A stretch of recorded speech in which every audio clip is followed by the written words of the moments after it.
Now, the causative factors cause the disease by increasing the level of the thyroid hormone in the body. The basal metabolic rate will increase and the patient will experience the symptoms. Now, what are the clinical features? What are the symptoms that the patient may experience? And what is the pathophysiology behind these clinical features that we are going to study here in this section?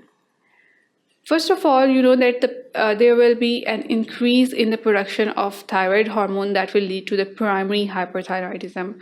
Now, there can be the primary hyperthyroidism, there can be the secondary hyperthyroidism, primary that lead to direct, that is because of a known or direct cause, and secondary that can be due to some extrinsic causes, and there can also be a condition that is termed as thyrotoxicosis.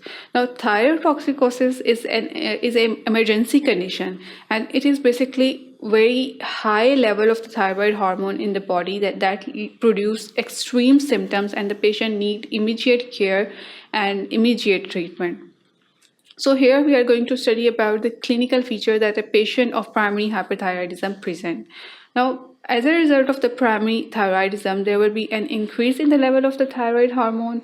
Now, this increase in the thyroid hormone will cause release of the stored thyroid hormone as well, decrease in the iodine uptake, and transient decrease in the thyroid stimulating hormone. Now, this transient decrease will be due to high level of the thyroid hormone in the blood that will then initiate, or that will then signal the hypothalamus.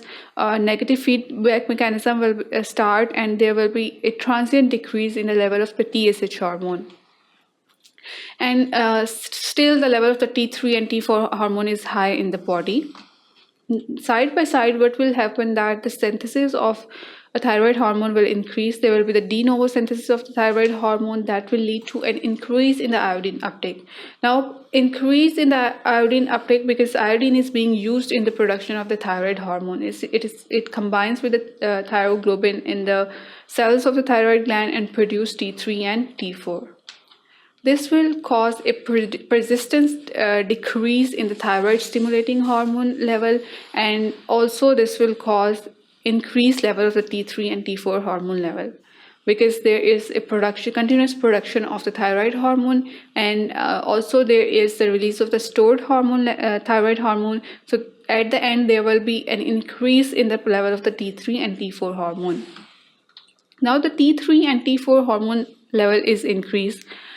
This increase in the T3 and T4 level has increased the basal metabolic rate, and this will cause increase in the local synthesis of glycosaminoglycan.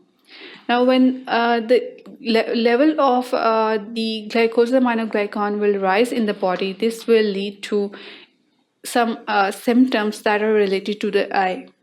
Like there will be the cause behind these symptoms is increase in the osmotic pressure, that is due to the increased level of the glycosaminoglycan in the body. The osmotic pressure behind the eye will increase, then what will happen that the patient may suffer from proptosis, diplopia, conjunctivitis, and lid retraction. Now, what is the proptosis? Proptosis is basically the protrusion of eyes. That is the most prominent feature observed in the patient of hyperthyroidism. It is prominent in the patient who is suffering from Graves' disease or hyperthyroidism. Very rare cases are there where the protrusion of eye or the proptosis is not present, like in the toxic multinodular disease. This symptoms is almost negligible. Then conjunctivitis is basically the inflammation of conjunctiva, and that may be due to the increased osmotic pressure of eye, that is due to increased level of glycosaminoglycan. Then diplopia. Now, diplopia means double vision. The patient sees the two images of a single object simultaneously. And this is again a condition that can be due to the hyperthyroidism. And fourth symptoms that can be seen in the patient and that is related to the ophthalmology is the lid retraction. Lid retraction means that the upper eyebrow are much at a higher level as compared to the normal level of the eyebrows and eye. You can say that the eyelids are retracted, as you can observe here in this diagram. This is lid retraction. So these are the symptoms that the patient related to the eye that the patient of hyperthyroidism will experience. Then this increase in the level of the glycosamminoglycan also have another impact on the body. Now what is that? It will lead to increase in the hyaluronic acid in dermis and subcutaneous. Now first it had an effect or caused symptoms in the eye, the symptoms related to the eye, and then now it is going to cause the symptoms that are related to the dermis of the skin or the skin. Now, there will be increase in the hyaluronic acid, that is important component of the skin. What will be the consequence? There will be the peritibial myxedema. This is also a most prominent feature that is observed in case of the patient of hyperthyroidism. There is edema of almost different parts of the body, and among this, the peritibial edema, myxedema, is the most common. Myxedema is basically a condition which is due to the accumulation of fluid, and there is the swelling, redness are the most prominent features of myxedema. And as you can see here, in case of peritibial myxedema, the legs of the patients are swollen and puffy. Now, what are the other symptoms that will be produced by primary hyperthyroidism? Primary hyperthyroidism will lead to increase in the sympathetic stimulation. Now, when the sympathetic stimulation is increased, obviously all the symptoms will be related to this increase or overactivity of the sympathetic functions. Now here the two type of the symptoms will be produced, or the symptoms related to the two important body system will be produced. First of all, the gastrointestinal tract, and the second one is the brain, where the most important functions are produced, and also skin. In case of the skin, there will be the increased sweating, that is due to the increased sympathetic function, then there will be increase in the diarrhea. Now this diarrhea will be because of the increase in the gastric motility, and the colonic motility will increase. Because of this increased bowel movement, the patient may suffer from the diarrhea. Then what happens? The nervous system function will be disturbed, and the patient may suffer from the nervousness. The patient may suffer from the tremors, and also poor attentions or hyperkinesia can also be observed in the patients who are suffering from the primary hyperthyroidism. Then moving on, there can be increased thermogenesis. Thermogenesis means the production of the heat, or the heat production mechanism inside our body. As I told you that the basal metabolic rate will increase, and as a result, the heat production will also increase. Now, when the thermogenesis will increase, it will lead to the weight loss in the patient, and there will be the heat intolerance.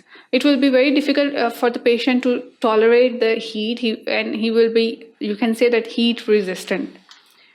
Then the patient can also suffer from the increased appetite. The metabolism has increased, and that will also lead to increase in the appetite.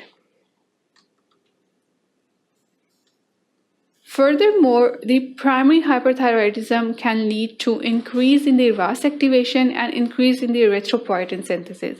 Now, what is RAS? RAS is basically the renin-angiotensin system that is involved in controlling the hypertension, you can say, or the blood pressure of the patient. And also, erythropoietin is the hormone that is released, and it also regulates the important metabolic processes and the blood pressure and water balance inside the body. Now, what happens when the RAS level and the erythropoietin level increases? Basically, both will work together, and they will stimulate the kidney, and also they will cause an increase in the cardiac output. When the cardiac output will increase, that will produce the symptoms that are related to the heart. Like there will be the tachycardia. As I mentioned when we started the topic, that the patient of hyperthyroidism will suffer from the increased heartbeat. So this tachycardia is because of the increase in the cardiac output. Then the patient will suffer from the palpitations. Palpitations can be observed. There will be the brute over thyroid, and also the exercise tolerance will be decreased. Now, exercise tolerance will be decreased. Obviously, the patient is tachycardic, and he will have difficulty in the breathing during exercise. So now you can conclude that the patient who is suffering from hyperthyroidism will have clinical features related to eye, the skin, and heart, and gastrointestinal system, and central nervous system. So now you can clearly see that as the thyroid hormone is circulated throughout the body, so it is affecting most of the body organ in a prominent way, like it is causing the proptosis, diplopia, it is causing conjunctivitis, and likewise in the skin it is causing myxoedema, it is causing the diarrhea, sweating, and nervousness, and the symptoms related to the tremor and depression, anxiety is there, and also we studied that it is causing heat production that lead to the intolerance of the heat, and also that lead to the decrease in the weight and increase in the appetite, and leading to the tachycardia, decreased exercise tolerance, palpitation, and these such symptoms are related to the heart. So these are the this is basically the clinical presentation of the patient who is suffering from hyperthyroidism.